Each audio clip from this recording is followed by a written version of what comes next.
Here's a number that might genuinely shock you. After the age of 30, most people lose between 3 and 8% of their muscle mass every single decade. That's right. Decade after decade, your muscles quietly shrink, often without you even realizing it. And among all the muscles in your body, your glutes, your buttocks, take the hardest hit. The glutes are not just the largest muscles in your body. They are also among the most powerful, responsible for everything from stabilizing your hips and spine to propelling you forward when you walk, run, or climb stairs. But here's the thing that many doctors and fitness professionals rarely mention. Walking, the exercise most commonly recommended for older adults, barely activates your glute muscles at all. In fact, research published in the Journal of Electromyography and Kinesiology found that regular walking only fires up about 20 to 30% of your glute fibers. That is a stark contrast to targeted glute exercises, which can activate up to 90% of those same fibers. To put it in perspective, if your goal is to strengthen your glutes, walking alone is like trying to fill a swimming pool with a teaspoon. It works a little, but it's nowhere near enough. And why does this matter? Weak glutes are not just about aesthetics or a flat backside. They have serious functional consequences. Research from the American Journal of Physical Medicine and Rehabilitation revealed that seniors with weak gluteal muscles are 67% more likely to experience falls. These are not minor incidents. Falls can lead to hip fractures, hospitalization, loss of independence, and, in some cases, a rapid decline in overall health.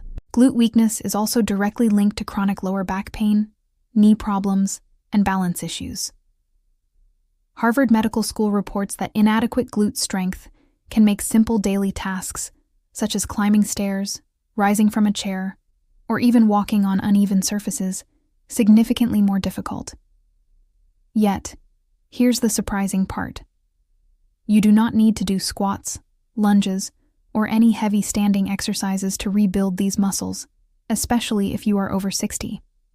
Some of the most effective glute strengthening exercises can be performed right from a chair. Researchers at the University of Wisconsin discovered that certain seated exercises produce glute activation levels comparable to standing exercises, which is a game changer for anyone dealing with knee pain, hip replacements, or balance concerns. In this guide, I'm going to share with you the 6 most effective seated exercises for rebuilding your glutes after 60. These exercises are ranked from helpful to absolutely essential, culminating in a movement that physical therapists have been using for decades to help patients recover from hip surgery. Clinical trials show that this exercise alone can increase glute strength by up to 31% in just 8 weeks. Most people have never heard of it, but once you understand why it works so effectively, you will want to start doing it immediately. Let us begin with exercise number 6, the exercise that might appear simple, but lays the foundation for everything else: seated marching. This exercise is what exercise scientists call a foundational movement. It wakes up your hip flexors and begins engaging your glutes in a gentle yet meaningful way. Think of it as the warm-up act before the main performance. A study published in the Archives of Gerontology and Geriatrics tested seated marching on adults between 65 and 80 years old. After 12 weeks of consistent practice, participants demonstrated a 19% improvement in hip mobility and a 14% increase in lower body coordination. These are not trivial numbers. Mobility and coordination are critical for allowing your glutes to function correctly, which in turn impacts balance, posture, and fall prevention. Here's how to perform seated marching correctly. Sit in a sturdy chair with your feet flat on the floor, back straight against the backrest, and knees bent at roughly 90 degrees. Slowly lift your right knee toward your chest as high as comfortably possible without leaning backward. Hold for 1 full second, and then lower your foot back to the floor with control. Repeat on the left leg. The secret to this exercise lies in the lowering phase. Lowering your legs slowly creates what researchers call an eccentric contraction, which is where real muscle building happens. Eccentric movements generate up to 40% more muscle tension than lifting alone, according to the Journal of Strength and Conditioning. Aim for 3 sets of 15 repetitions per leg, and as you grow stronger, you can add a small ankle weight. Remember, consistency is far more important than intensity, especially after 60. We move on to exercise number 5, seated leg extensions with a glute squeeze. At first glance, leg extensions seem like they only target the quadriceps. However, when combined with a deliberate glute squeeze at the top of the movement, you create co-contraction, multiple muscle groups working together. Studies in clinical biomechanics show that co-contraction improves joint stability by up to 23%, a crucial factor for seniors aiming to prevent falls and maintain independence. To perform this exercise, sit in your chair with back supported, feet flat on the ground. Extend your right leg straight in front of you, then squeeze your right glute as hard as possible at the top. Hold both the leg extension and glute squeeze for 3 seconds. Then slowly lower your leg while keeping some tension in the glute. Repeat on the left side. Research from the Journal of Aging and Physical Activity confirms that adding these isometric glute contractions increases muscle activation by 28% in adults over 60. You can even enhance the effect by placing your hand on the glute to establish a mind-muscle connection, a technique proven to boost activation by 12 to 18%. 2 to 3 sets of 12 repetitions per leg are ideal. Exercise number 4 is seated hip abduction. The term abduction might sound technical, but it simply means moving your leg away from the body. This movement targets the gluteus medius, a side hip muscle often neglected, but essential for pelvic stability. Weak gluteus medius muscles lead to what's known as Trendelenburg gait, a swaying or dropping of the hips during walking, which doubles the risk of falls in older adults. A landmark study published in Physical Therapy Journal highlighted this link, showing seniors with weak hip abductors were over twice as likely to fall within a year. For the exercise, sit on the front edge of your chair with knees together and feet hip-width apart. Place your hands on the outside of your knees, then push your knees outward against your hands while your hands resist the movement. This isometric hold fires up your gluteus medius intensely. Hold for 5 seconds, relax for 2, and repeat. For more dynamic resistance, use a resistance band above your knees and push outward against the band. 3 sets of 10 holds or 15 repetitions with a band are sufficient, and within 4 to 6 weeks, your hip stabilizers will noticeably strengthen. Number 3 is the subtle but powerful seated glute squeeze. This exercise combats what exercise physiologists call gluteal amnesia, a condition where your brain forgets how to activate the glutes after years of sitting.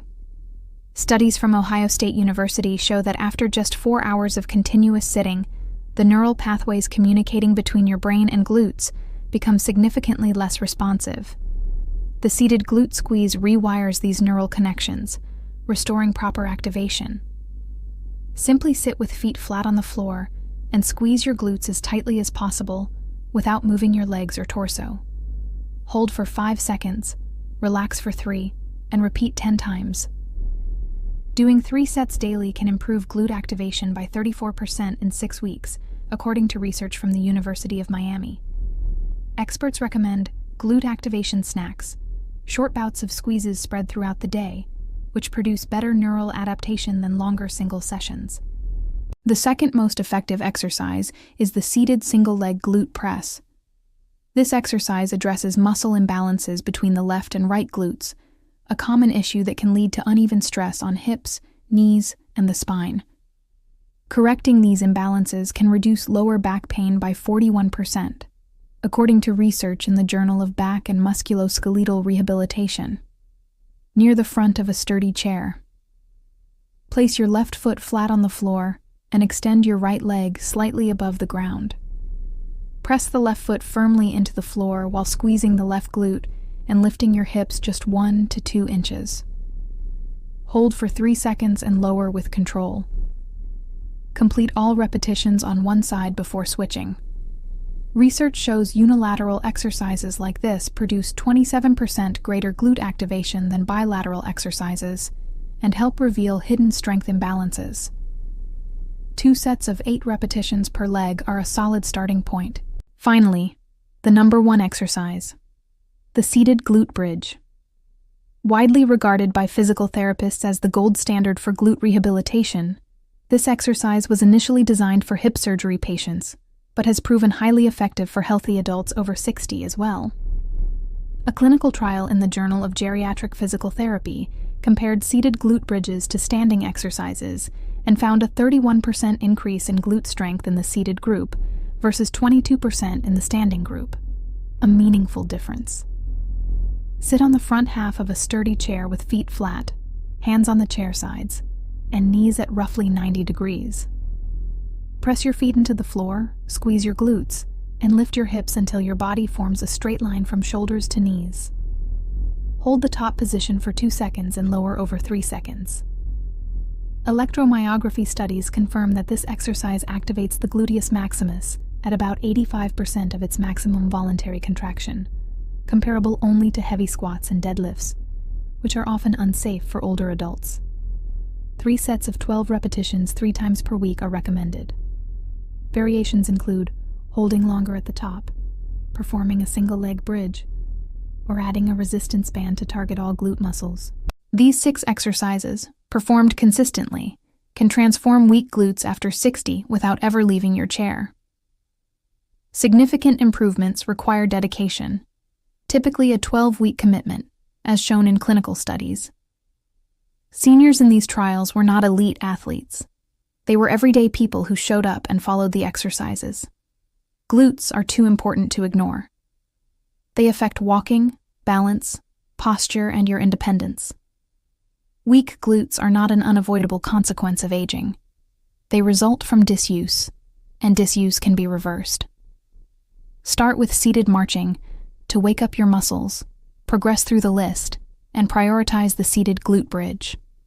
Over time, you will notice stronger glutes, improved balance, and reduced pain. If you found this guide helpful, consider sharing it with someone who may benefit. Strong glutes lead to fewer falls, less pain, and more years of active, independent living.